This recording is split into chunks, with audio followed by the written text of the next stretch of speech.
ಜೈ ವಾಸವಿ. ಮಾಘ ಮಾಸ ಪುರಾಣ ಅಧ್ಯಾಯ 25. ಮಾಘ ಸ್ನಾನವು ಕೇವಲ ಮಾನವರಿಗೆ ಮಾತ್ರ ಪುಣ್ಯದಾಯಕವಲ್ಲ, ಅದು ಋಷಿಗಳಿಗೂ ದೇವಗಂಧರ್ವರಿಗೂ ಪವಿತ್ರವಾಗಿದೆ. ಒಮ್ಮೆ ಒಬ್ಬ ಗಂಧರ್ವನು ತನ್ನ ಪತ್ನಿಯೊಡನೆ ಭೂಮಿಗೆ ಬಂದಿದ್ದನು. ಆಗ ಆತನು ಗಂಗಾ ನದಿಯಲ್ಲಿ ಸ್ನಾನ ಮಾಡಿದನು. ಆತನ ಹೆಂಡತಿಯು ಸ್ನಾನವನ್ನು ಮಾಡುವುದಿಲ್ಲವೆಂದು ತಾನು ಹೇಳಲು ಆಕೆಯು ಗಂಧರ್ವ ಲೋಕಕ್ಕೆ ಹೋಗುವ ಶಕ್ತಿಯನ್ನೇ ಕಳೆದುಕೊಂಡಳು.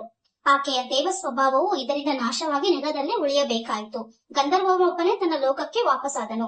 ಆ ಗಂಧರ್ವ ಪತ್ನಿಯು ಆ ಕಾಡಿನಲ್ಲಿ ಅಲ್ಲಲ್ಲಿ ವಿಹರಿಸುತ್ತಾ ಒಮ್ಮೆ ವಿಶ್ವಾಮಿತ್ರರಿದ್ದ ಕಡೆಗೆ ಹೋದಳು.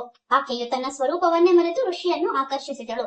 ವಿಶ್ವಾಮಿತ್ರರು ಆಕೆಯ ರೂಪ ಲಾವಣ್ಯಗಳಿಗೆ ಮಾರು ಹೋಗಿ ಆಕೆಯೊಡನೆ ದೇಹ ಸಂಬಂಧವನ್ನು ಮಾಡಿದರು.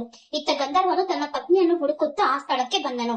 ತನ್ನ ಪತ್ನಿಯು ವಿಶ್ವಾಮಿತ್ರನೊಡನೆ ರಮಿಸುತ್ತಿದ್ದುದನ್ನು ಕಂಡು ಅದೃಶ್ಯ ರೂಪದಲ್ಲಿದ್ದ ಗಂಧರ್ವನು ಇದನ್ನು ನೋಡಿ ತುಂಬಾ ಕುಪಿತನಾದನು. ಆಗ ಆ ಗಂಧರ್ವನು, ಋಷಿಯೇ, ನೀನು ತಪಸ್ವಿಯಾದರೂ ಮೋಹಾಂಧನಾಗಿ ನನ್ನ ಪತ್ನಿಯೊಡನೆ ರಮಿಸಿರುವೆ. ಆದ ಕಾರಣ ನಿನಗೆ ವಾನರ ಮುಖ ಉಂಟಾಗಲಿ ಎಂದು ಶಪಿಸಿ ತನ್ನ ಪತ್ನಿಯನ್ನು ಕುರಿತು ನೀನು ಕಲ್ಲಾಗಿ ಹೋಗು ಎಂದು ಶಪಿಸಿದನು.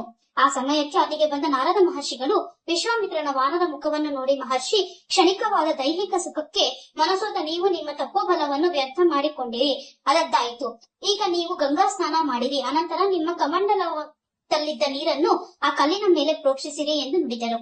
ವಿಶ್ವಾಮಿತ್ರರು ಗಂಗಾ ಸ್ನಾನ ಮಾಡಿ ಭಗವಾನ್ ಮಹಾವಿಷ್ಣುವನ್ನು ನೆನೆದು ಕಮಂಡಲುವಿನಲ್ಲಿದ್ದ ನೀರನ್ನು ಕಲ್ಲಿಗೆ ಪ್ರೋಕ್ಷಿಸಲು ಗಂಧರ್ವ ಸ್ತ್ರೀಯು ತನ್ನ ಮೊದಲ ರೂಪವನ್ನು ಮರಳಿ ಪಡೆದಳು.